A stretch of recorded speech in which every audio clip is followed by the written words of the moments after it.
¿Quién quiere empezar? ¿Ya? ¿No quieres empezar?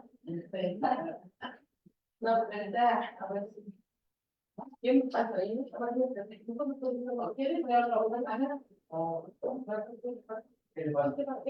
quedas aquí para mí? Aquí, mira, está leyendo acá.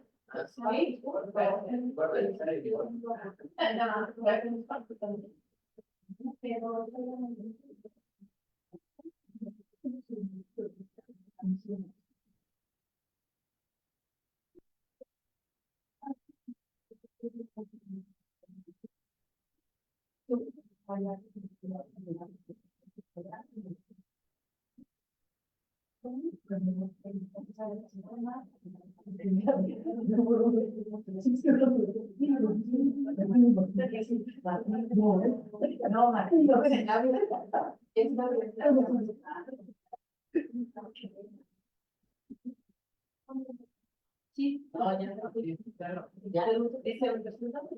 Ya dice amigo. Haga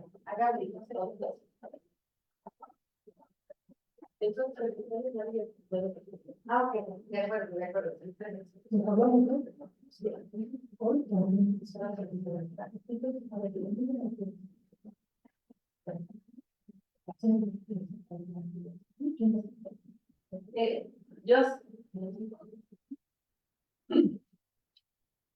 Yo sé.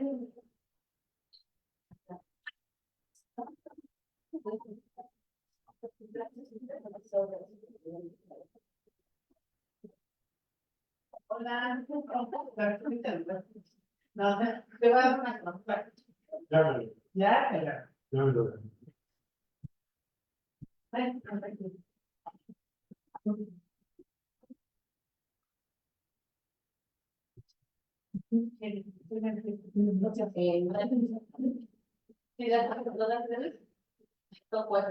Sí, ok.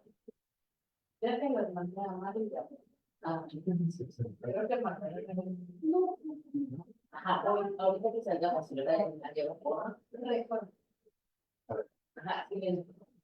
Si llega, se deja entrar. Sí.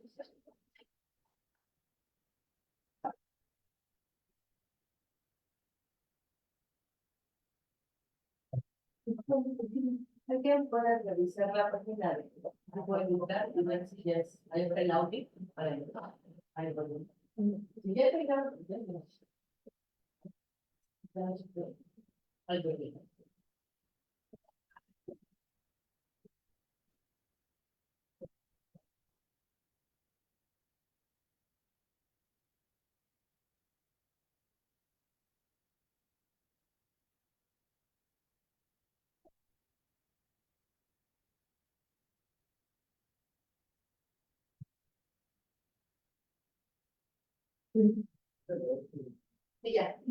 sí, ya estamos en línea, ya estamos mandando. Sí, ya estamos. Okay.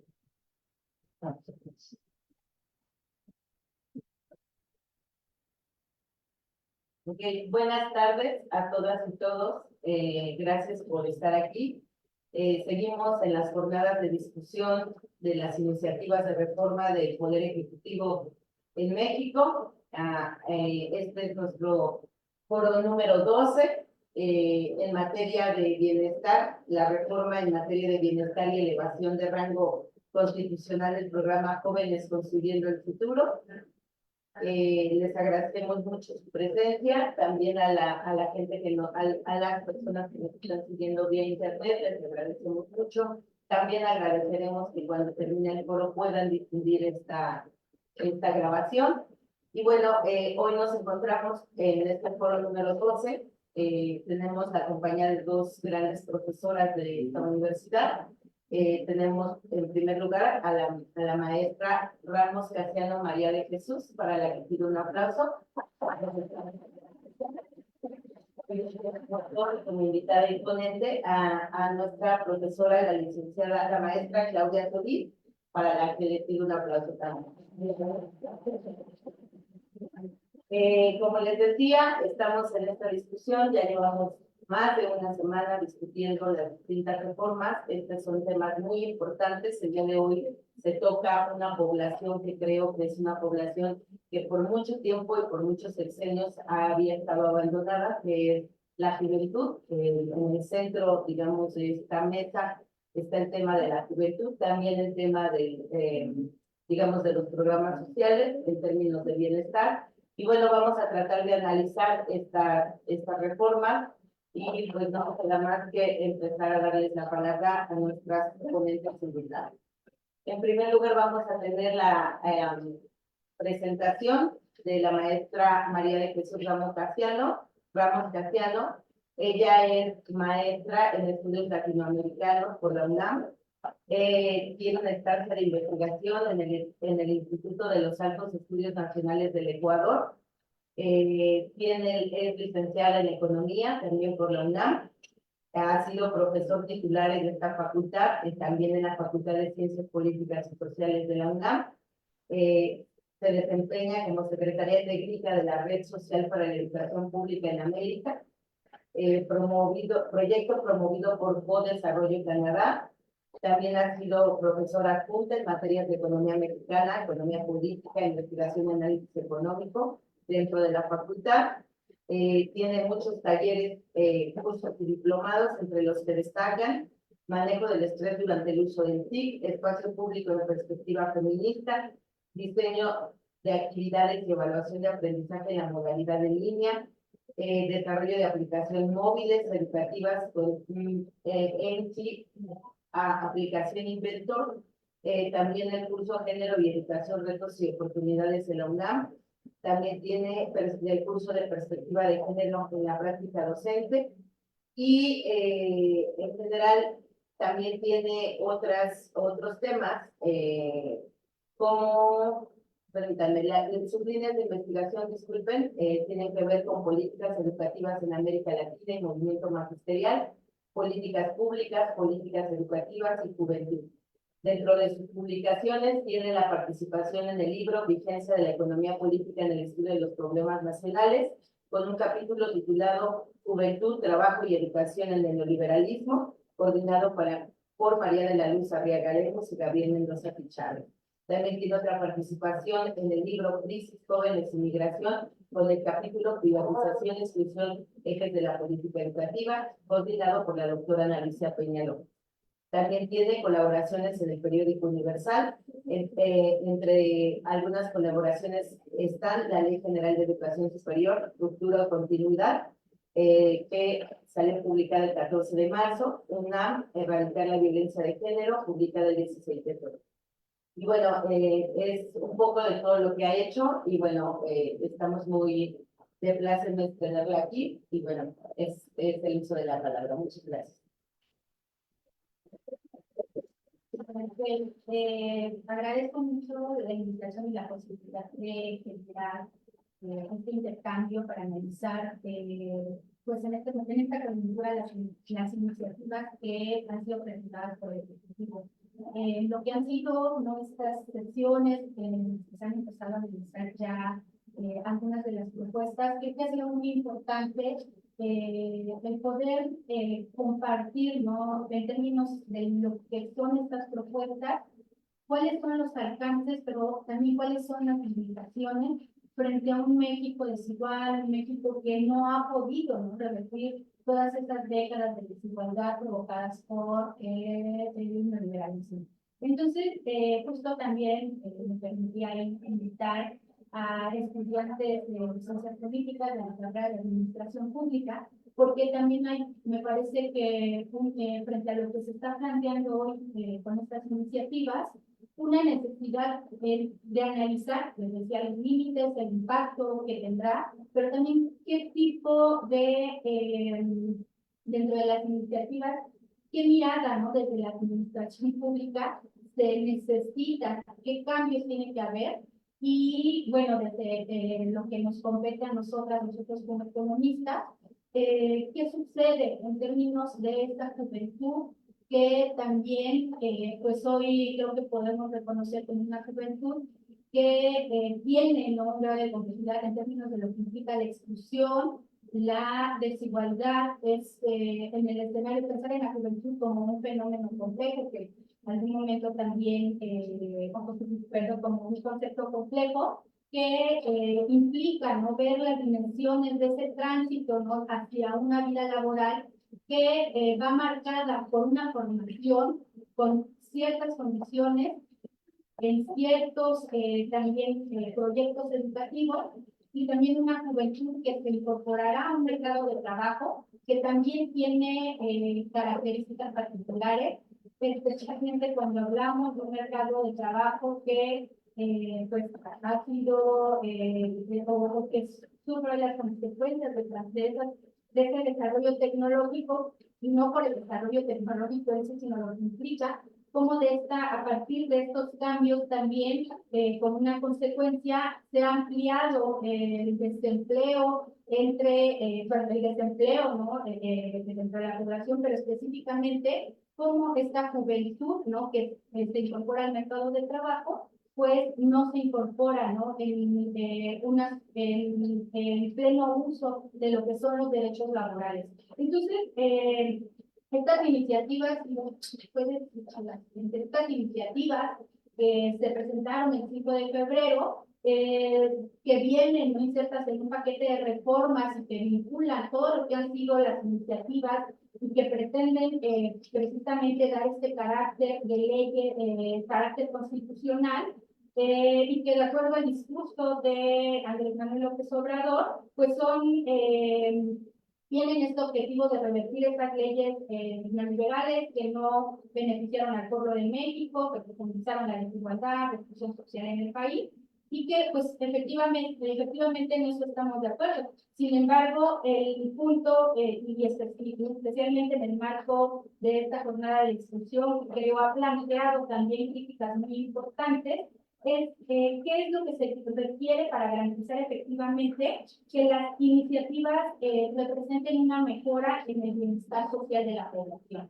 Y de manera particular para la juventud, ¿no?, que era uno de los puntos que me parece son muy importantes dentro de esta propuesta, y que en la argumentación pues dice desde la voz del gobierno que el proceso de transformación ha tenido resultados, pero dentro de estos resultados, ¿no?, para combatir la pobreza, la desigualdad y la corrupción, ¿cuál es el impacto que tiene? Y entonces, pensando en el largo plazo, ¿cómo va a garantizar, ¿no?, para la juventud, y vinculándolo también con el tema de las pensiones, que es una discusión que la semana pasada se planteó, cómo se va a garantizar la sostenibilidad de los proyectos? También, regresando otra vez a la voz del gobierno, dice: es importante defender lo que hemos alcanzado en beneficio del pueblo de México. Y entonces, en esto de lo que son las iniciativas, ¿cuáles son, ¿no?, las reformas constitucionales que se plantean para darle rango constitucional a este conjunto de programas? Y entonces este paquete de reformas que está en la página oficial, ¿no?, y que justo en términos de la estructura plantean diferentes dimensiones de lo que es la vida social, política, económica dentro de nuestro país.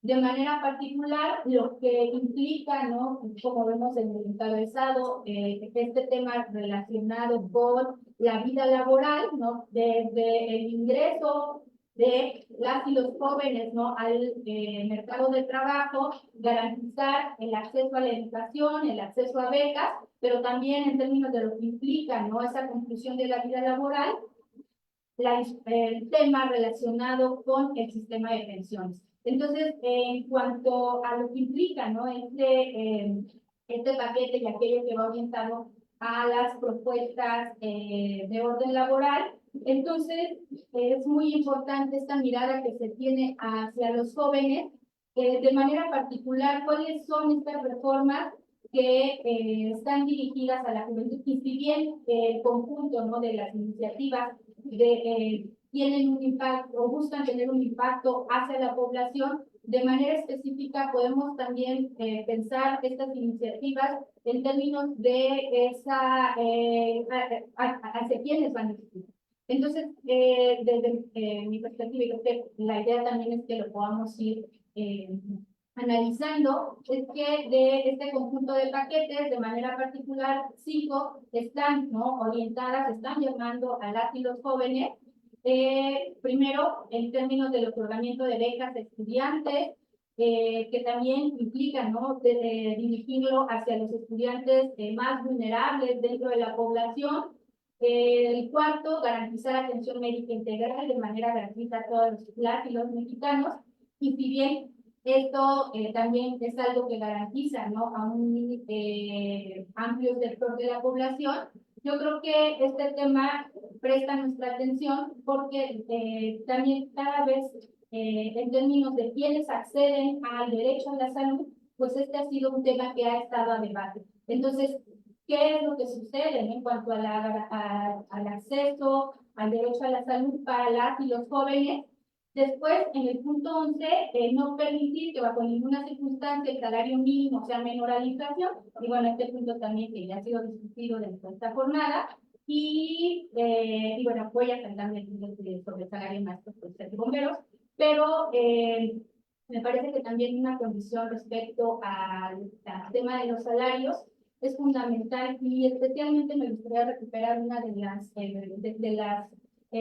los cuestionamientos que la profesora María de la Luz Arriaga hacía en la jornada anterior, porque decía, sí es importante el incremento del salario mínimo para revertir, ¿no?, la pérdida de poder adquisitivo, pero también si lo vinculamos en términos de lo que nos permite el salario, bueno, es que el salario tiene que tener también esta posibilidad de que se vincule a la seguridad social y con la seguridad social también esto permita sostener a la base de trabajadores que a futuro se pensionarán. Entonces, la profesora decía que necesitamos un país de salarios mínimos o una mejora en términos de las condiciones laborales y que toca principalmente a las y los más jóvenes y que ahí me parece que en este vínculo con el programa de jóvenes construyendo el futuro, me parece que es también muy importante qué es lo que está ofreciendo el programa y cuál es el impacto o qué es lo que necesitamos para que tenga un impacto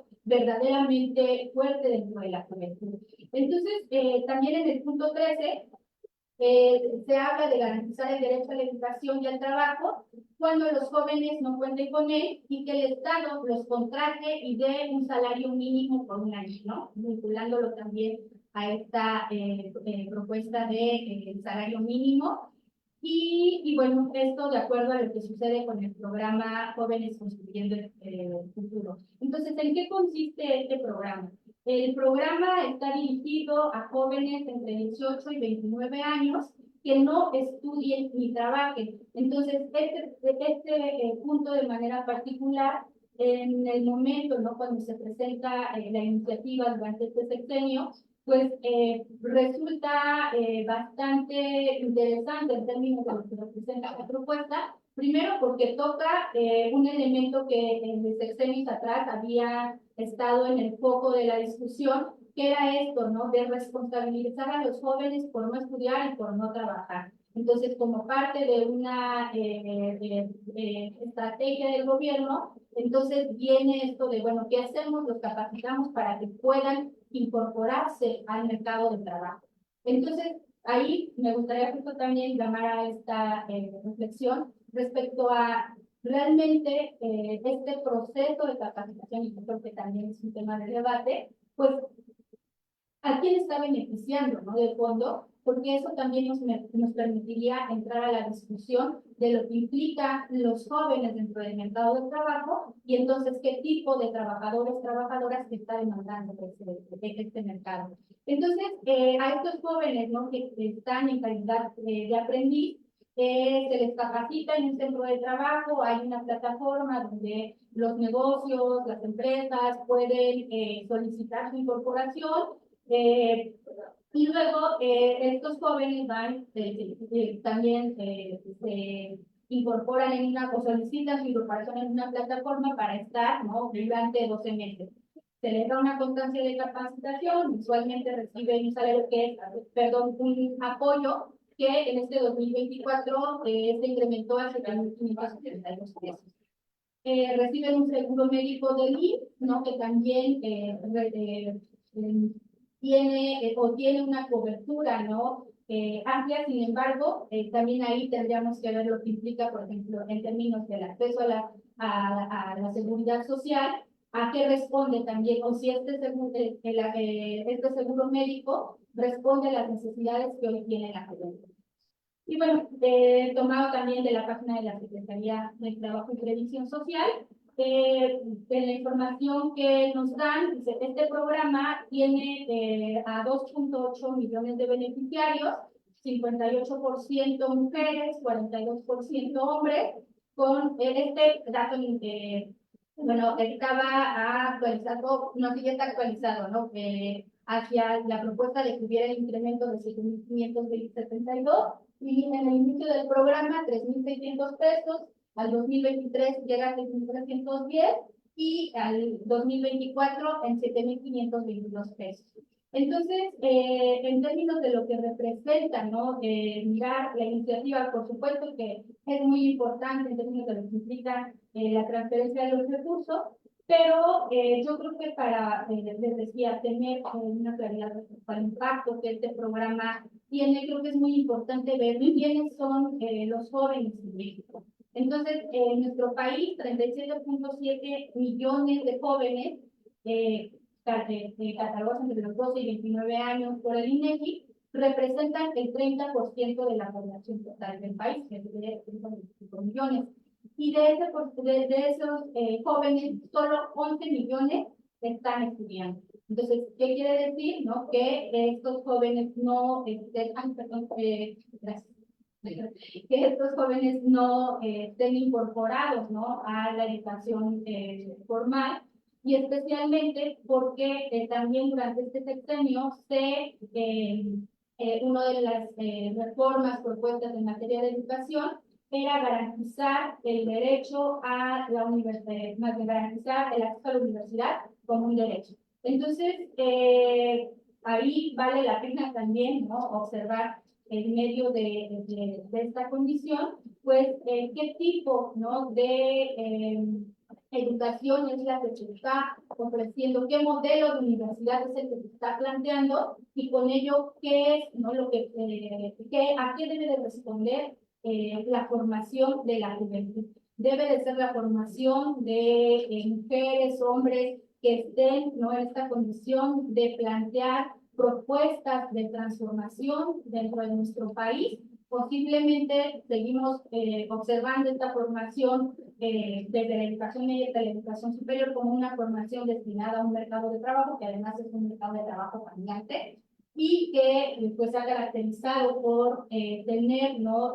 Como una norma la precarización de esos trabajos. Y bueno, para cerrar en términos de este dato, el programa tiene 2.8 millones de beneficiarios, perdón, ahí no cogí el dato, y entonces también nos dicen desde la Secretaría del Trabajo que dentro de las beneficiarias, 6 de cada 10 jóvenes encuentran un empleo una vez realizada la capacitación. Algo que también valdrá la pena analizar es si estos jóvenes se quedan en estos centros donde fueron capacitados y si es así, en qué condiciones no se logran incorporar a la formalidad, porque entonces yo creo que haciendo esta evaluación respecto a lo que implica, ¿no? Este proceso de capacitación, también podríamos tener justo una idea de lo que necesita, ¿no? Tener esta iniciativa para garantizar efectivamente que el programa beneficie a las y los jóvenes y no solamente sea un programa que sea una transferencia de recursos públicos hacia la iniciativa privada. Entonces, sobre el impacto que ha tenido el programa, pues nos dice la Secretaría del Trabajo que desde el 2019, ¿no? que implementó este programa, es la incorporación de ya casi 2 millones de jóvenes, más está vinculada con la anterior, que son 2.7 beneficiarios. Se han logrado, no, casi 2 millones se han logrado incorporar a algún empleo, no sé si formal o informal, pero se han logrado incorporar un trabajo. ¿En qué lugares? En los negocios, talleres, no tiendas que forman parte de este espacio. Sin embargo, de este programa, perdón, sin embargo, en términos de esto, yo creo que también valdría la pena reflexionar que una característica, ¿no?, dentro de la economía es la informalidad de los negocios, y que son las micro, pequeñas y medianas empresas las que sostienen también parte de estos trabajos que se ofrecen. Entonces, ¿qué es lo que se hace? No hay esta capacitación, se recibe el apoyo y, bueno, tienen la posibilidad de acceder al seguro médico. Esto que me planteaba en términos de las características, y que entonces desde también la Secretaría de Trabajo y Previsión Social dicen, bueno, es un elemento muy importante, dado que una de las condiciones que hay es que pues hay jóvenes que no tienen acceso a la educación, no tienen acceso al trabajo, entonces esto da la posibilidad a que se amplíe el margen de acción, y entonces para ello, pues pasarlo a lo siguiente. Entonces, para ello se plantea que para que pueda tener un mayor impacto,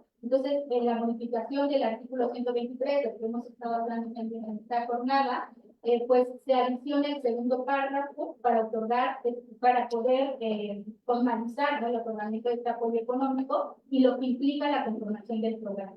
Entonces dice que el Estado otorgará un apoyo económico mensual equivalente al menos a un salario mínimo general vigente a jóvenes de entre 18 y 29 años que se encuentren en desocupación laboral y no estén cursando en alguno de los niveles educativos, a fin de que se capaciten para el trabajo por un periodo de hasta 12 meses en negocios, empresas, tiendas y de demás términos que fije la ley. Entonces, bueno, en términos justo de lo que representa la iniciativa, y bueno, considerando que también la profesora Claudia ahondará más al respecto, pues a mí me gustaría justo cerrar, ¿no?, como en términos justo de esta invitación, a pensar colectivamente si esto es suficiente. Y bueno, desde mi perspectiva, y creo que también desde la perspectiva de algunos compañeros, compañeras con las que he conversado, es que no es suficiente. Es importante la iniciativa porque abre la posibilidad de esta coyuntura, pero considero que es importante plantear, ¿no?, la sostenibilidad del proyecto en el corto, en el mediano y en el largo plazo, y por supuesto también implique pensar, ¿no?, qué propuesta o qué iniciativas plantean, desde dónde se está pensando a la juventud, porque creo que lo más importante en términos de lo que necesitamos en medio de un contexto de crisis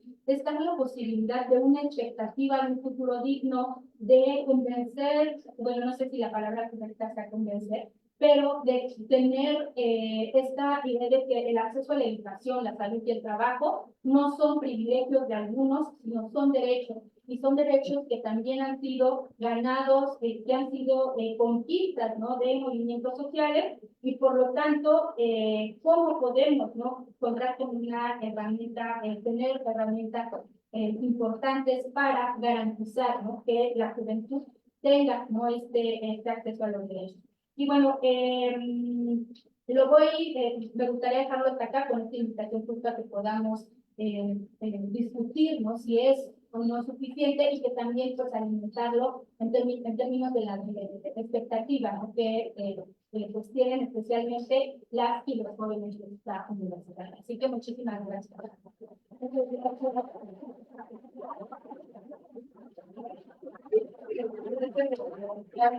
María, agradecemos mucho su participación, creo que nos introduce muy bien al tema, nos explicó de qué trata el programa, cuál es exactamente la modificación que se está proponiendo de parte del Ejecutivo.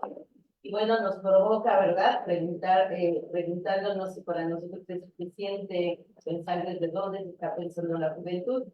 Creo que toca temas muy interesantes sobre a quién beneficia, creo que hablabas muy bien por debajo sobre el tema de me parece ser que es una política de empleo, ¿no? Y no solo se sostiene sola, sino hay otras, como la del salario, ¿no? Se van enlazando. Entonces, pero bueno, ahorita vemos las conclusiones, lo que pensamos. Vamos a darle paso a la siguiente ponente. Está con nosotros, como les dije, la maestra Claudia Solís. Ella es licenciada en Economía por esta facultad. Es maestra en Desarrollo Educativo por la Universidad Pedagógica Nacional profesora de investigación y análisis económica de más de 30 años, con más de 30 años de antigüedad. También ha sido profesora de educación básica, en especial la secundaria, tiene bastante expertise, digamos, en la juventud, y sus líneas de investigación son economía regional y política educativa. Le damos un fuerte aplauso y le queremos gracias.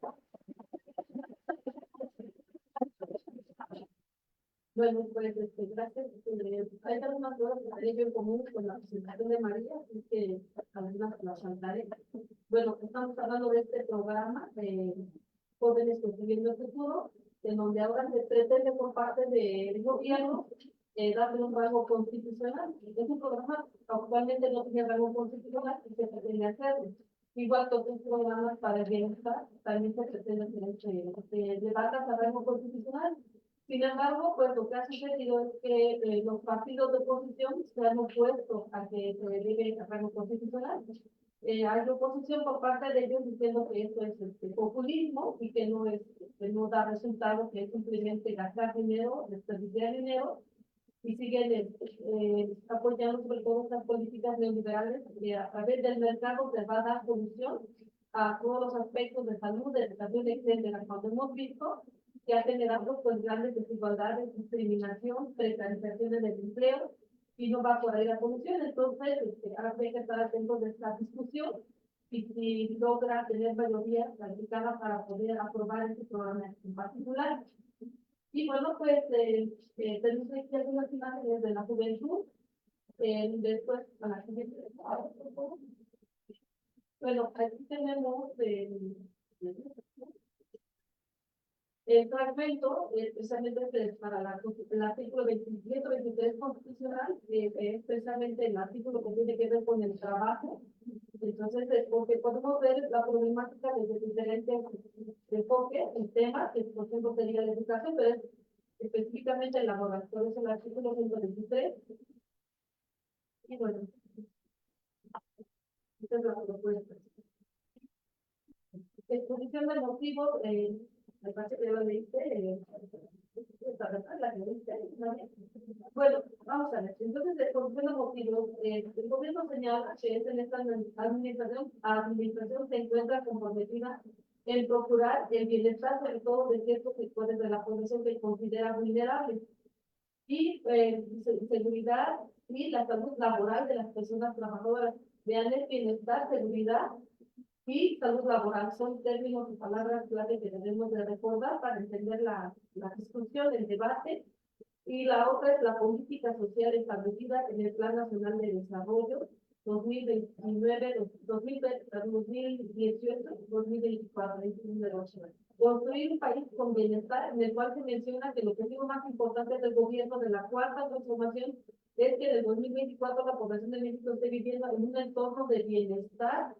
En última instancia, la lucha contra la corrupción y la frivolidad, la construcción de la paz y la seguridad, los proyectos regionales y los programas sectoriales que opera el Ejecutivo Federal están orientados a este propósito seccional. Entonces, se supone que de acuerdo a esta iniciativa o a esta exposición de motivos, ya para el 2024 deberían de haberse alcanzado parte de estos propósitos, como es ya una seguridad mayor para un entorno de bienestar. Y bueno, haber avanzado en la lucha de la corrupción, la construcción de la paz y la seguridad. Entonces, esos son los propósitos, pero muchas veces vemos que en términos reales, pues lo que ocurre es algo muy diferente, ¿verdad? Hemos estado viendo que la escalada, la violencia está progresando, es una escalada. Pero pues esto tiene que ver más allá con cuestiones o causas estructurales, y es lo que me quiero dar énfasis. Este es un programa muy importante. Considero desde mi punto de vista, y consulté también a varios alumnos de la facultad de qué opinaban al respecto de este programa, y la opinión está dividida, siendo estudiantes de la universidad pública, está dividida la opinión. Muchos señalan que esto es dinero desperdiciado, algunos consideran que esto es dinero desperdiciado y que no se utiliza realmente lo que debe de ser. Otros dicen que debe de haber mayor regulación para poder darla realmente al sector, a la juventud que lo necesita y no a aquellos que no lo necesitan. Eso es otra parte de lo que señala. Y otros más señalan que sí, que tiene efectos muy benéficos, es muy importante.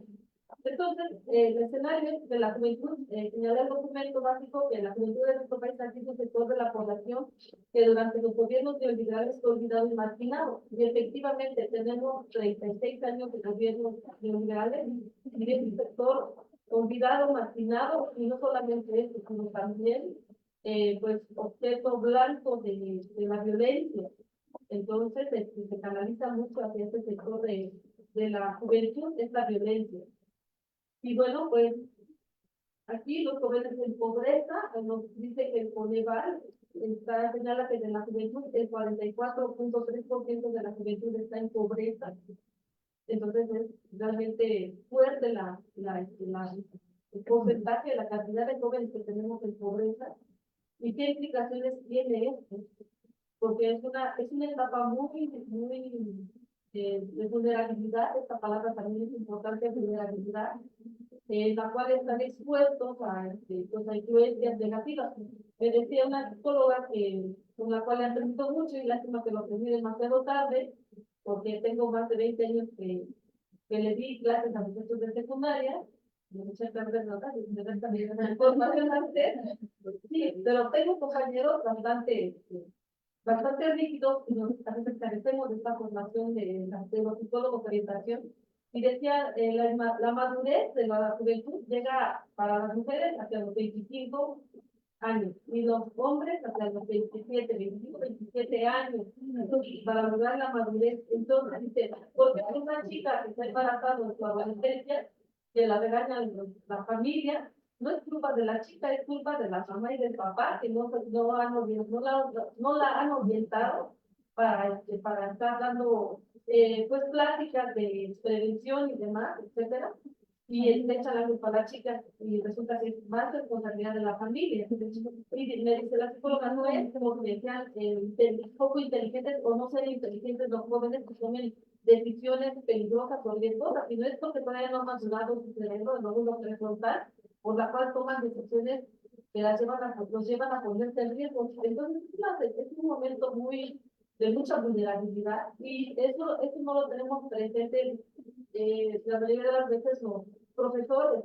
Así es que, pues, a veces criticamos a los estudiantes y los hacemos sentir culpables, etcétera, o juzgarlos, y resulta que en realidad no va por ahí la situación. Entonces, en esta etapa, y bueno, que yo recuerdo también, hay etapas críticas. Una es cuando se elige carrera. La otra es cuando se va ya por terminar la educación, es por la formación universitaria, y entonces empieza una incertidumbre porque comienza la familia a presionar qué vas a hacer y qué te vas a emplear, y tantas dudas e incertidumbre que terminan muchas veces en un callejón sin salida, porque la familia no está orientada también para saber cómo apoyarle al joven a pasar con mayor seguridad esa etapa de tránsito de tanta incertidumbre. Y bueno, pues no digamos los muchachos o los chicos y chicas de nivel medio superior que abandonan la escuela, muchos de ellos, y están en una situación verdaderamente de problemas, y con una autoridad que lejos de escucharlos, pues los sanciona, y a quien se atreve a decir más allá o organizarse más allá, pues está expulsado sale, ¿no? Me estoy refiriendo a los recientes expulsados de Prepa 5 y Azcapotzalco, y que los fieles que quieren hacer sus convivios, y resulta que ese día tiene un problema en el abastecimiento de agua o fallado de la red hidráulica, ya se suspenden cualquier actividad de conectividad. Entonces, pues en este escenario está la juventud de poca comprensión de parte de nosotros los adultos, hasta que nos llegamos a informar más sobre esta etapa de la vida. Y por ahí me decía una persona adulta, dice, la juventud dura tan poco y la adultez mayor dura tanto, que es necesario aprovechar esta etapa. Pero a veces tenemos, considero en muchas ocasiones, la juventud tiene toda la fuerza, la energía y todo, pero ¿qué pasa con la mente? Pues en la mente todavía están las ideas como muy, muy revueltas, todavía no se conocen a sí mismos. Entonces, pues, se pierde a veces mucho tiempo, ¿no? Para poder tomar buenas decisiones, y no se canaliza toda esa energía o poderse entender más a partir de la orientación que den las escuelas y los adultos, los padres, el mismo gobierno. Sí, bueno, fíjese, por eso es importante leer libros que pueden ayudar a la juventud, si no, que no se encuentra con esta recursos en la familia o en las escuelas. Y bueno, recuerdo, no sé si ustedes han escuchado hablar de Víctor Frank, el de, no sé, este libro, bueno, fue el doctor psiquiatra que estuvo en los campos de concentración. El hombre de sentido, él señalaba que en la Austria de aquellos años, en los años 30, había muchos suicidios en las escuelas de Austria de aquella época, hasta que un doctor tomó la iniciativa de poner como estaciones médicas cerca de las escuelas para cuando hubiera crisis, porque se presentaba sobre todo cuando iban a llegar ya a la etapa de examen. Como estancia en un lugar, el espacio que ponen ellos estaban médicos, enfermeras, para poder orientar a los jóvenes que tuvieran esta problemática, esta ansiedad, y entonces esto contribuyó a que se redujeran los niveles de suicidio en la Austria de aquella época. Entonces, habla también de la pérdida de identidad que lleva a cuando se modifica el entorno social y la cultura ya no está, ya no es una cultura viva y no ofrece respuestas a la juventud, entonces vienen estas salidas falsas para la juventud. Y en ese sentido, el programa del gobierno me parece, recordándome en aquella etapa, me parece fundamental, porque te acompaña durante un año, no solamente esta cuestión del dinero, que es una base muy importante, sino también porque eso te está permitiendo o le permite a la juventud buscar en un año capacitación.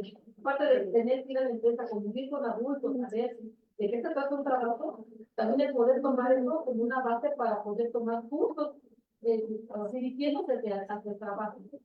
Y bueno, por otra parte, también mencionó una cifra, no, más bien un porcentaje de un profesor que no da en la facultad, no sé de dónde voy a llegar, pues le voy a preguntar, pero dice, el 5% de lo que nosotros aprendemos es de los cursos formales, el 95% es autoaprendizaje. Entonces, vean, esta cuestión de que tomen en sus manos la responsabilidad de formarse y no piensen que la escuela les va a dar todo, el 100%. Y bueno, entonces aquí vamos a la siguiente, los datos que decía el documento que les enviaron de la reforma, está el de que el 30% de los del INEGI, este documento, el 30% de los jóvenes, de la mano de obra que trabaja en el sector rural son jóvenes. Entonces, el trabajo en el sector rural es muy mal pagado, mucho más que en el sector urbano, y están en estas condiciones. Y bueno, si ahora le agregamos también que el sector rural sufre muchísima violencia, pues entonces es peor su condición. Y bueno, pues señala, según el cuarto trimestre de 2018, con cifras del ENOE, se estima que en el país existían poco más de 2.3 millones de jóvenes entre 18 y 29 años que no estaban ocupados y que no se encontraban estudiando. Y bueno, que ya María mencionó que esto se conoce como los mini, ni trabajan ni estudian, y se señalaba como un problema, más de ellos, de los jóvenes, y además, para tratar de empeorar la situación, los hacían responsables del empobrecimiento de la familia, porque además se estaban comiendo el patrimonio que ya había generado la familia. Entonces, pero esto tiene que ver, bueno, en este sexenio de Felipe Calderón, México fue el tercer país a nivel mundial de jóvenes sin empleo y educación. El tercer país a nivel mundial con más jóvenes sin empleo y sin educación. Siendo que México es el país de población mundial, o sea, vamos a decir como país con mayor población. Entonces, esto es grave. Y bueno, pues, ¿cómo llegamos a este lugar, a esta situación de una juventud con grandes carencias? En realidad, las grandes carencias en grandes sectores de la población, pero en particular de la juventud, tenemos que se redobla esta situación. Y bueno, pues nos remontamos a las políticas neoliberales. Aún así, bueno, si nos vamos más atrás, en el desarrollismo había desigualdad. México ha sido siempre un país con grandes desigualdades. Y ahora es peor, la concentración económica en pocas manos, en pocas familias, es escandalosa. Es escandalosa y si ustedes han escuchado las entrevistas o ponencias, hasta la voz de Carlos Slim o de Ricardo Salinas Pliego, pues no les conviene cambiar este sistema, ni se convierten en empresarios progresistas que vean por su comunidad de las cuales han generado esta riqueza, de las que han generado esa riqueza. Y bueno, pues entonces aquí tenemos un gran problema, ¿no? Que los empresarios tienen al Estado mexicano con pocos recursos porque no pagan impuestos o no pagan los impuestos en la cantidad que se debía, y entonces el Estado mexicano tiene poca recaudación fiscal, es uno de los países que tiene bajas tasas de recaudación fiscal, y ahora más si estos sectores no quieren pagar lo que deben, por ejemplo, 72,000 millones de pesos que debe Carlos Salinas. Entonces, bueno, este es uno de sus grandes problemas. Cada que el Estado mexicano o el gobierno mexicano ha querido implementar una reforma fiscal, hay rebelión de los empresarios y ponen de rodillas al gobierno. Entonces no es fácil ganar esta parte para que sus proyectos sean sustentables. Pero que pasen a ser constitucionales, pues ya es un paso adelante. Porque a ver después quién se atreve a quitarles, ¿no? Quién se atreve a quitar un sector de la juventud encima, quitando esto que se convertiría en derechos ya. Y bueno, pues las sucesivas medidas, México en el GATT, hoy la Organización Mundial de Comercio en el 86, después del Telecan, devastaron la planta productiva mexicana, matando muchísimas empresas, conduciéndolas a la quiebra, en todos los sectores de la producción primaria, secundaria y terciaria, desempleo, migración masiva, no solamente de campesinos, sino de gente ya preparada, lo que antes no había, de jóvenes que han tomado, ya son egresados de universidades de van, esa es la famosa fuga de cerebro, y bueno, desde la ruptura de cadenas productivas y la pérdida de los saberes productivos. Bueno, esto de las cadenas productivas, pues es la que daba empleo, por ejemplo, la industria textil desapareció prácticamente, es poquísima, es reducido el número de lo que antes había de este sector textil. Muchos ingenieros textiles tuvieron que abandonar ese trabajo, emplearse en otras ramas de la producción o en otros sectores porque ya no existe industria textil como antes lo había. Y bueno, pues en el caso de los saberes productivos es otra opción diferente a lo que es el capital humano. Estos saberes productivos se van perdiendo, por ejemplo, de una generación de obreros que estaban en la industria automotriz, se le daba a conocer a los nuevos obreros estos saberes, se transmiten de generación en generación, pero al desaparecer sectores importantes de la producción nacional, se pierden esos saberes productivos y ya no se transmiten a la siguiente generación. Hay una pedagoga llamada Adriana Huidró, no sé si la han escuchado. Si buscan ahí teclean saberes socialmente productivos, van a ver de qué se trata y todo súper interesante. Y bueno, el Banco Mundial, con políticas contractivas, el Fondo Monetario con políticas contractivas, el Banco Mundial interviniendo en todos los sectores de la producción, en los sectores sociales, pues desmanteló lo que quedaba del Estado mexicano, lo hizo débil. Entonces, pues esto es parte de la reconstrucción del Estado Nacional que ha sido desmantelado. ¿Qué dice la política neoliberal? Reducir, el Estado no tiene por qué estar teniendo presencia fuerte en la economía. Se debe seguir solamente a hacer, ahora sí que la seguridad y demás. Pero esta situación de minimizar el Estado, del Estado al mínimo, es precisamente lo que ha provocado que en las regiones del país, al desaparecer o al empequeñecerse este Estado, al retraerse este Estado, otros poderes ocupen esos vacíos, como es el narcotráfico. Entonces, aquí también nos habla este programa de que también tiene un alcance regional, porque el país es distinto y las regiones tienen distintas necesidades, y esta propuesta también de reforma está hablando de esos proyectos o programas regionales. Y bueno, vamos a la siguiente. Pues ya hablábamos de las reformas estructurales de primera, segunda y tercera generación, y según la política, políticos neoliberales, la meta era el crecimiento económico. ¿Y qué hemos tenido? Pues un crecimiento muy mediocre de menos del 3%. Y bueno, pues esto no da la respuesta tampoco a esta cuestión de dar empleo a los jóvenes que se van agregando al mercado de trabajo, que oscilan ya por años en cerca de 1 millón de jóvenes, y no se les da empleo a ese millón de jóvenes, sino a crecimiento de 700,000, y muchos de ellos en el sector informal. Y bueno, algo muy interesante también fue lo del bono demográfico en las primeras décadas del siglo. Este bono demográfico, no sé si ustedes escucharon hablar del bono demográfico. Muchos jóvenes no.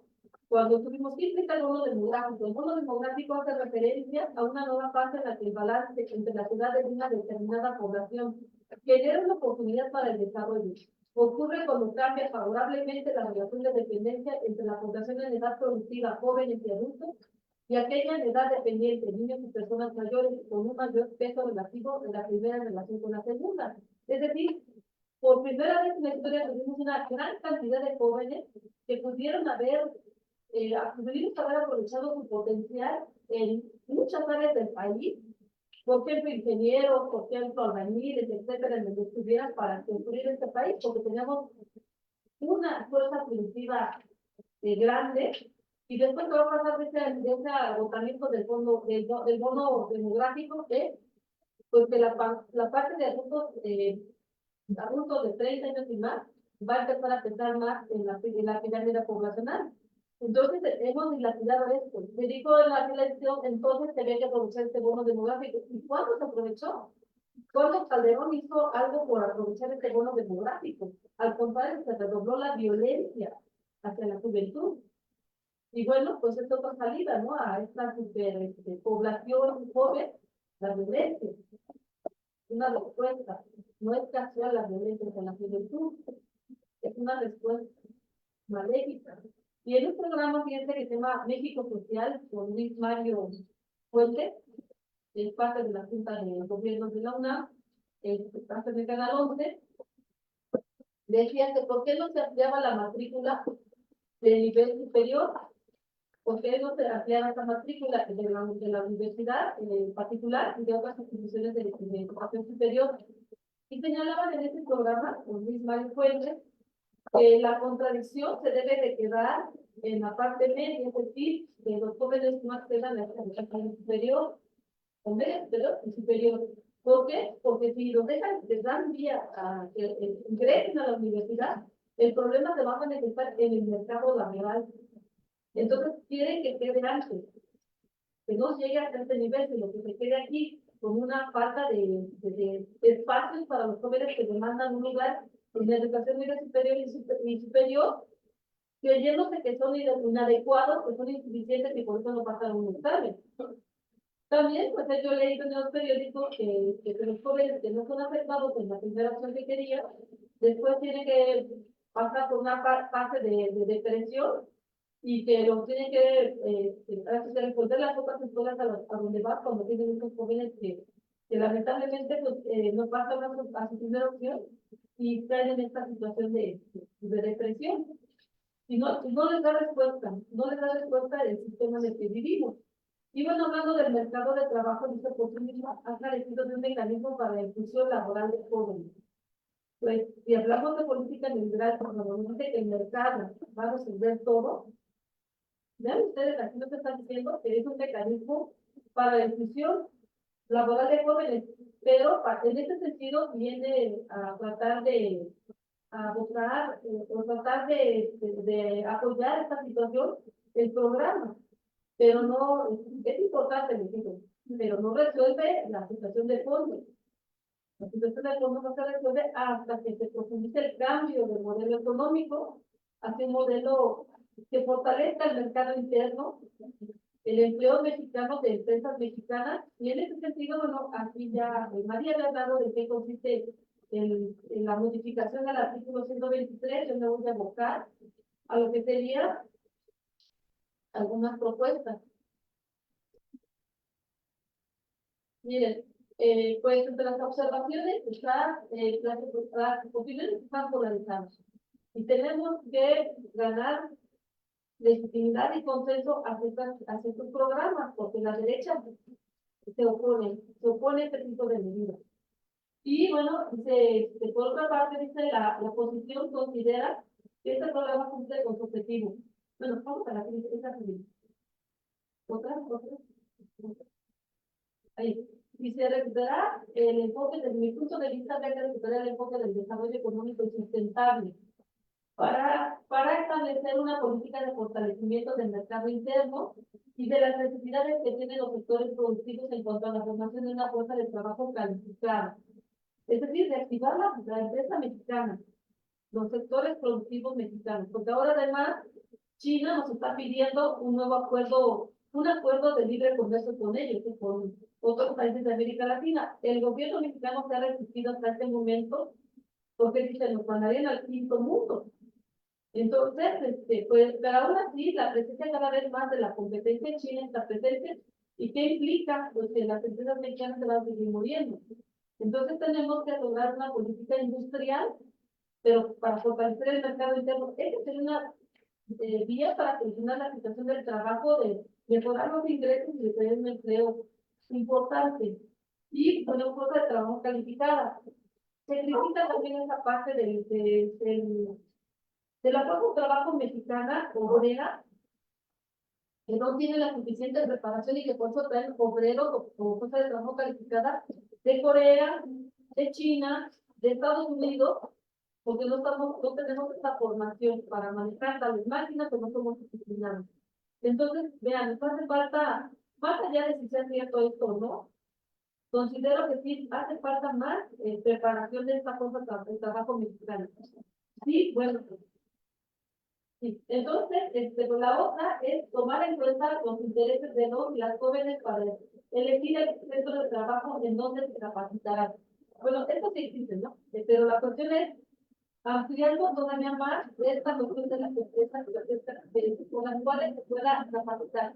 Si yo quiero, o si el joven quiere capacitarse, el joven en electrónica, pues que le hagan estas propuestas, y no nada más de lo que haya. O dar un centro de trabajo donde no van a aprender, van a aprender el dinero y van a aprender cualquier cosa. Bueno, la idea es que sirvan a ambos, a la empresa y al joven. Entonces, conectar más. Y para un enfoque integral que acompañe a los jóvenes en este proceso de transición hacia el mundo laboral mediante políticas de intervención en cuestiones de psicología, orientación profesional, etcétera. Y ello requiere del equipo de trabajo de equipo interdisciplinario, economistas, psicólogos y biólogos.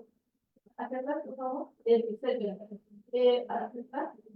Seguridad humana, pues me parece que habría que acompañar este proyecto junto con un proyecto más amplio, que efectivamente tal vez no va a ir por completo no va a ir al artículo de 123, pero sí va a ser como la justificación de este cambio.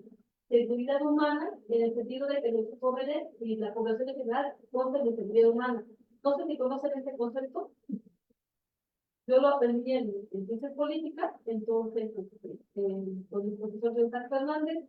Es importante que lo revisen porque es multidimensional.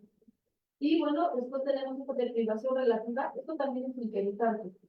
Privación relativa, me quedo no da tiempo de explicarlo, pero léanlo. Y significa o va a que los jóvenes, en este caso, hay diversidad.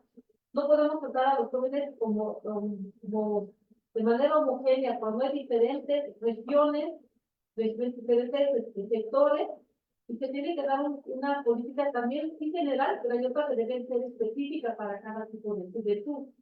Y bueno, aquí terminamos. Gracias.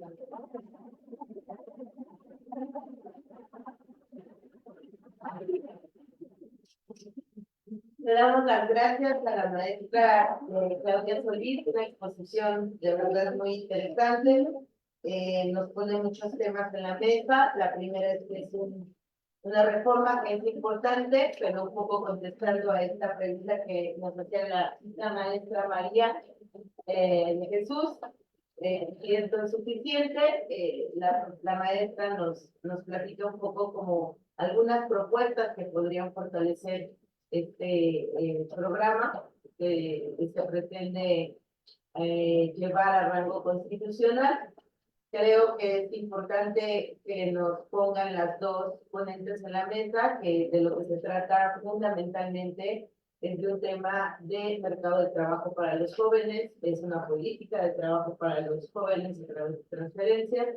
Ya hablamos más o menos de qué significa el programa y también hablamos de los límites que tienen y creo que es fundamental otra vez repetir, como en todas las mesas y como aquí también hemos llegado a la conclusión, para la sostenibilidad y la viabilidad de estas reformas, pues se requiere precisamente presupuesto y para eso necesitamos discutir una reforma fiscal, ¿no? Y que eso lo hemos venido discutiendo en casi todos los foros de cada una de las reformas.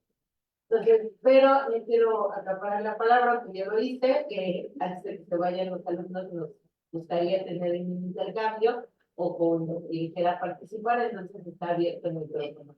Nos gustaría mucho escucharlos, porque además creo que vienen de ciencias políticas. Entonces, la multidisciplina es lo que necesitamos decir a maestra. Adelante, compañero, por favor.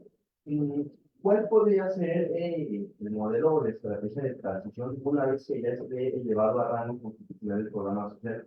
Porque pues tal vez se entiende que se podría optar por otras medidas que fueran más fuertes como la regulación laboral, como de las 40 horas, que se modifique completamente el artículo 23. Pero pues para eso se requeriría que se tenga que regularizar un poco pues, los mercados, los monopolios, que son las tendencias. Eh, También acomodar cuál sería la transición de estrategia, porque lo que comentan sobre el programa de jóvenes construyendo el futuro, que son como capacitaciones para que ingresen al campo laboral, muchas ocasiones no es profesionalizante, porque, como ustedes lo comentan, hay ocasiones y se gustaría que si alguien está afín a la ingeniería eléctrica, que haga sustitución de ingeniería eléctrica, pero pues en la pandemia los mayores resultados fue timbre nuclear y no vendría siendo muy diferente a una máquina. Entonces, ¿de qué manera podría ser más profesionalizante una vez ya elevado a rango profesional? Ok. Gracias. Vamos a dar otras dos o tres interpretaciones y pasamos la palabra a las ponentes. ¿Alguien más? Por acá y luego por acá. Sí, es pregunta. Fíjese que lo que muy buena tu exposición, lo que me indica es, si estamos pensando que el modelo de acumulación neoliberal, que es de destoque, pasar a un modelo con carácter social de acumulación, de carácter social, como que dice el compañero, estamos viendo que es limar las aristas al modelo neoliberal, o precisamente no hay posibilidad de ese modelo de acumulación, porque sigue la continuación con ese limaje a las aristas del modelo neoliberal, se quiere generar esa transición que requiere ya de los SPs, y que ustedes muy bien lo han explicado, descrito. La pregunta es eso, ¿seguimos y es la continuación de las aristas al modelo neoliberal, o si es un modelo que va a transitar para el carácter de acumulación con carácter social, es decir, de bienestar? Ok, adelante, por favor. Yo, más que nada, es como más con una poner puntos sobre el análisis de este programa, porque se ve acerca de que este programa es la comentario de que, pues le dan dinero a los niños, mejor que el dinero se lo dan a alguien más, el dinero no se va a hacer, etc. Pero una vez pensándolo, este programa está sacando un problema que es el desempleo. Entonces, pues es como verlo ya de esta manera, de que hay una parte de la población que no está trabajando y podría hacerlo. Entonces, pues, verla desde esta perspectiva. Y sería entonces verlo de que, pues el programa cómo está funcionando. Entonces, sería ver con los resultados que van a hacer, lo que va a hacer la autoridad superior, lo que va a hacer Coneval, lo que van a hacer las instituciones y gobierno, con todos los jóvenes que van a estar sacando de ese programa, pues, sería ver con lo que saquen a sacado de ese año, ver, evaluar el programa, si continúa, qué se le puede mejorar, qué se le puede quitar, qué se le puede hacer. Porque realmente nos hemos podido esperar a que esas instituciones saquen resultados porque son instituciones confiables de los que uno se puede guiar para hacer una buena guía acerca de lo que se puede hacer. Y ya. Muchas gracias. Una última. Adelante, por favor. Sí, no es que en una clase de políticas públicas habíamos visto que la mayoría de programas en México son combativos, más no preventivos, porque el programa, el objetivo es combatir el desempleo o tal vez el abandono escolar, pero no me quedan las acciones de prevenir el desempleo y prevenir el abandono escolar. Y tal vez también vale la pena preguntarse la calidad del trabajo y la viabilidad del trabajo a largo plazo, porque uno de los problemas en México es que muchas personas no tienen seguridad social. Entonces, que el programa solo dura un año, y que creo que la más o poco menos de la mitad de las personas que están en el programa ya no continúan con él, da como un poquito a cuestionar de qué tan funcional va a ser a largo plazo. Muchas gracias. Entonces, les damos la palabra a las ponentes. ¿Había otra pregunta? Sí, adelante. Bueno, yo quisiera comentar sobre también tiene que ver mucho con este sentido que mencionaban de sustentabilidad, ¿no? Que va en relación con generar también la participación y apoyar de cierta manera la democracia. ¿A qué me refiero con esto? Que tiene que estar esta política o las iniciativas en un trabajo colaborativo con el Estado y con la misma ciudadanía. Muchas veces hay sectores de la población que están excluidos y las políticas públicas, si bien tienen que enfrentar un problema particular, no es completamente a lo general, porque de esa manera no están atacando un problema, porque, como lo mencionaba la compañera, no está en ese sentido de prevención. También tiene que ser en compañía de las leyes que se implementen para que genere un sentido de sustentabilidad y tenga un respaldo constitucional. Mientras no sea así, difícilmente se van a llevar a cabo las acciones que se tienen que llevar en beneficio de estas personas de una forma no discriminatoria, justamente se tiene que tomar en cuenta su participación. Muchas gracias. Adelante, maestra. Gracias. Yo tengo dos preguntas. La primera, pues estamos en un fondo poblacional, que la gran parte de nuestra población es joven, el censo del 2020 nos dejó ver que el margen de error se superó y no se pudo estimar esos 3 millones adicionales. Entonces, ¿ustedes creen que esta iniciativa, precisamente en la medida que se pudiera aprovechar el bono poblacional, esto que decías tú de los jóvenes, para ayudar a todo este sector productivo, a poder generar un empleo formal, no un empleo con calidad, con buenos ingresos, que genere un círculo virtuoso económicamente? ¿Creen que, bueno, sería como el primer paso, entendiendo que las cosas no se pueden hacer inmediatamente, sino van? Yo creo que esta parte política pues, es el primer paso para poder ir abriendo los espacios. Ahora, la segunda pregunta es que históricamente México y sus modelos económicos y el modelo secundario exportador no han sido capaces, como de generar ni empleo de calidad, ¿no? O sea, en los años de desarrollo estabilizador, crecimos al 6% por medio de más, y un 6% te genera 1 millón de empleos. ¿Cuánto tendríamos que crecer, ¿no? Para los siguientes sexenios, para que podamos generar la demanda suficiente y poder absorber a los jóvenes que salen de la media superior y de la inferior, ¿no? En un modelo económico, porque no lo hemos podido hacer. Entonces, creo que ¿qué tipo de modelo económico necesitaríamos para poder realmente generar el volumen de empleo que no sea precario, o sea, ya la maestra María de la Luz, ¿no? Que pareciera que estamos yendo hacia ingresos cada vez más bajos, ¿no? La población, pues sí, de salarios mínimos y no salarios que pueda generar una vida libre. Muchas gracias. Pues gracias a todos. Les vamos a dar la palabra a las ponentes para que traten de responder, porque se hicieron preguntas del $1.000.000. Pero bueno, vamos a ver qué se puede hacer. Ok. Bueno, le damos la palabra a la maestra María de Jesús, por favor. Bueno, pues a mí realmente justo me agrada mucho tener esta la retroalimentación también, ¿no? Que viene dentro de esta reflexión, porque en términos del programa, como ha sido, creo que la mayoría de los programas sociales de este sexenio, finalmente también responde, ¿no? a la crisis económica, social en la que estábamos sometidos en el 2018 y que también pensando, ¿no? lo que son los programas sociales en términos de la posibilidad de reactivar el consumo al interior del país y con ello reactivar también después al interior de la economía.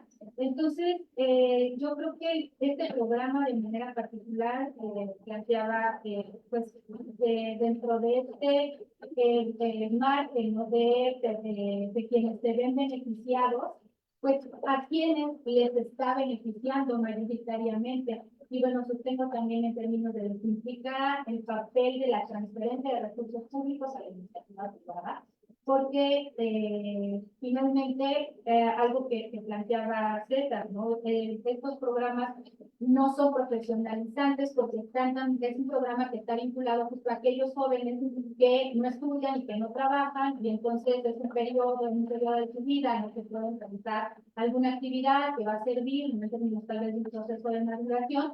Pero lo otro es que están pensando, de qué manera también lo están pensando las empresas, ¿no? Sobre todo por esto que planteaba la profesora Claudia en términos de cuáles son los intereses que tienen las y los jóvenes, ¿no? En términos de esta expectativa futuro, pero entonces en una economía, ¿no? Donde hay una desigualdad incluso también entre la competencia que hay entre las micro, pequeñas y medianas empresas frente a las grandes corporaciones, pues quienes están aprovechando mayoritariamente, ¿no? De este trabajo que van y hacen jóvenes, porque además no les cuesta nada, ¿no? Se van a ocupar o ocupan en un periodo de tiempo determinado a estos jóvenes que también yo creo que finalmente responde a una condición de sí, otorgar un recurso, pero no pensando, ¿no? Como en términos de lo que implica el largo plazo y una expectativa de un trabajo que pueda generar o que está anclado a esos derechos laborales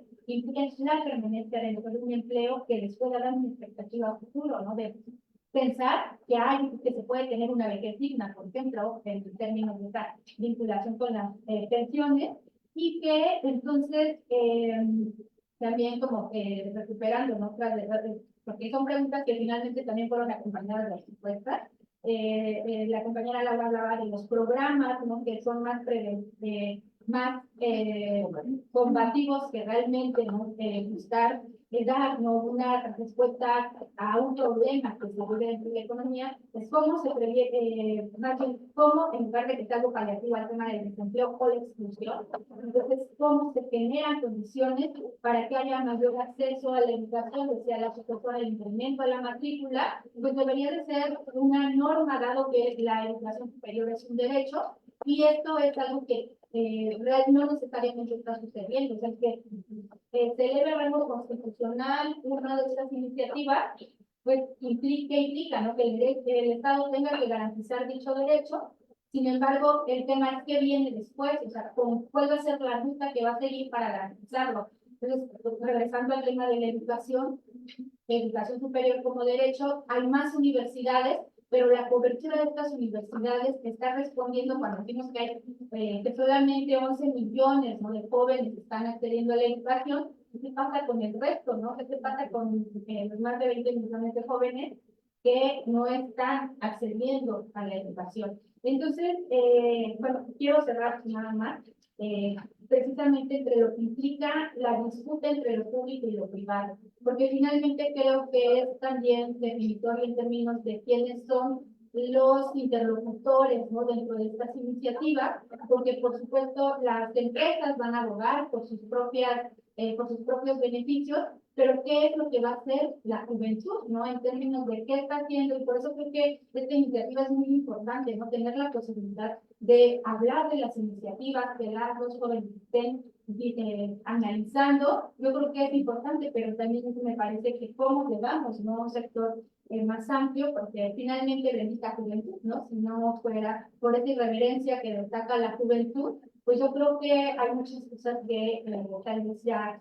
estarían, no tendrían al borde del colapso, pero necesitamos finalmente avanzar hacia el derecho a la educación y el trabajo, y cuando hablamos de la educación, pues pensar en una educación que sea transformadora, que pueda pensar en esta posibilidad de ahora sí que imaginarnos el mundo de otra manera, y también pensar en un trabajo digno, ¿no? Un trabajo que garantice también una condición de vida digna para las generaciones que vienen. Y bueno, yo cerraría con eso, pero creo que hay cosas que no responder.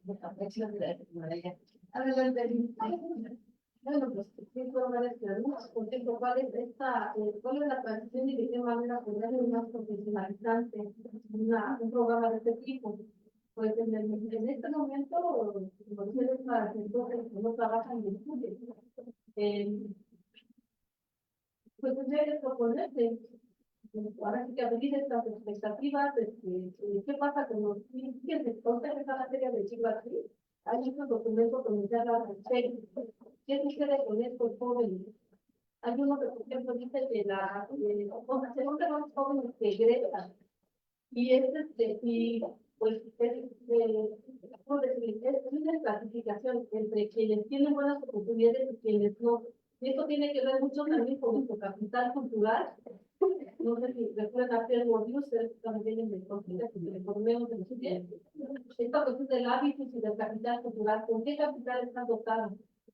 Como para poder sobresalir. ¿De qué sector viene? Piensa también, por ejemplo, Oxfam, vean mucho Oxfam, el enfoque de Oxfam, yo también los debates, El de desigualdad. y el de desigualdad. En cierto sector, está comenzando prácticamente a morir de eso. No hay canales de movilidad. Entonces, si funciona hacer procesos de un sector que cae hacia abajo, es difícil de transición. Entonces, esto no se en Oxfam. Entonces, habría que discutirlo, porque mientras más conscientes seamos, más estemos preparados, más posibilidades de salir de esa pobreza, de esa marginación. Las opciones se multiplican. Y bueno, la otra es que desde la universidad, pensando desde la universidad, al escribir sobre estas cuestiones de necesidades de jóvenes, en qué lugar están y demás, se hace público un documento ya cuando se escribe y se da a conocer, y contribuir a este debate nacional sustentable. Ya no van a hacer ojo de hormiga los políticos, sino que estos se están discutiendo. Y las reformas también decía la chica que ya se fue, sobre la relación sociedad-Estado. No todo lo que esperemos del Estado. Casi nunca una reforma viene del Estado, sino es porque la sociedad se moviliza. Vean ahorita, ya al último año de Peña Nieto, que apenas se va a hacer esto de echar atrás la reforma de Peña Nieto, la reforma educativa de Peña Nieto. ¿Pero por qué? Porque el magisterio ahí está fuera protestando. Entonces, no vamos a esperar cosas del Estado, sino no las proponemos, sino las fundamentales. Entonces, eso me parece importante desde el lado de la universidad. Hablar de sostenibilidad, sustentabilidad y democracia es bien importante. Hablar de trabajo colaborativo, sí, porque esta cultura del liberalismo, del individualismo, en la no participación, la no solidaridad no nos lleva a nada. Nos lleva a un aislamiento, a estarnos cada quien en su casa muriéndose de muchas cosas y a no socializar. Entonces, la democracia es importante entenderla y hacerla, profundizarla, porque es algo que está en riesgo. Donde tenemos profesores que tienen una economía con baja sagrada, y Carlos Tello y Jorge Ibarra, cuando presentaron un libro que les recomiendo que se llama La Revolución de los Ricos, ellos decían que hay en la Facultad de Economía ya no hay un debate. ¿Por qué no hay un debate? Es muy importante, ya no quieren que haya debate.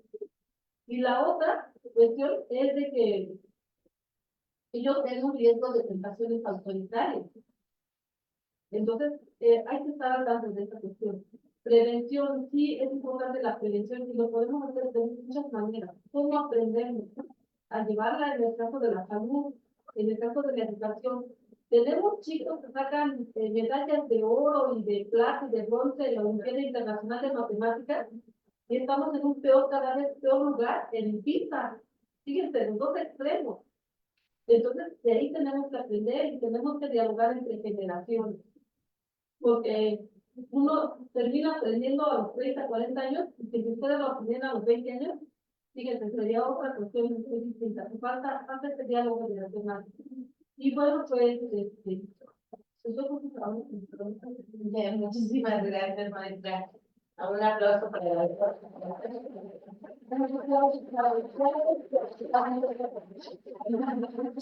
Espero que haya sido, por lo menos les haya dejado dudas, inquietudes, que puedan revisar la reforma. Creo que es muy importante lo que se ha lanzado aquí, la idea de que como jóvenes también tenemos responsabilidad de nuestro sector, tenemos que discutir, tenemos que proponer, tenemos que analizar. Como universitarios también tenemos esta responsabilidad como universitarios de educación pública. Y bueno, sin más, les agradezco mucho. Los invito a la siguiente sesión. Vamos a hacer va a ser el 15 de abril a mediodía en la sala Silva Gelson, que es exactamente abajo de esta sala, y es reforma en materia de salud y sustancias tóxicas, es lo que vamos a discutir. Este foro, bueno, las constancias están en firma, y cuando las tengamos se las pasamos para que tengan sus constancias, y bueno, están invitados a seguir, ya sea en transmisión en vivo, difundir también las transmisiones en vivo, pero el asunto es seguir fomentando y promoviendo la discusión en la universidad. Muchísimas gracias.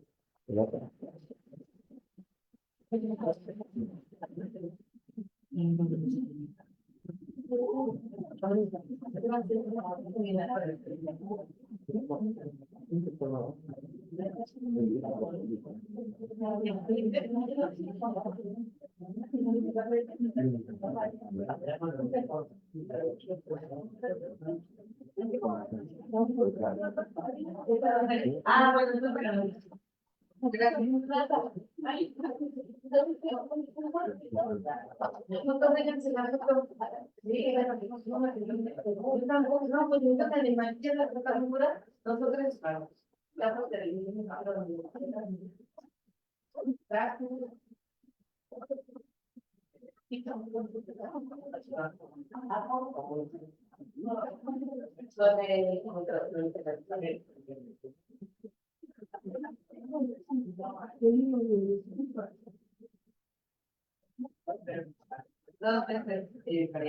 Dos veces, claro. Gracias.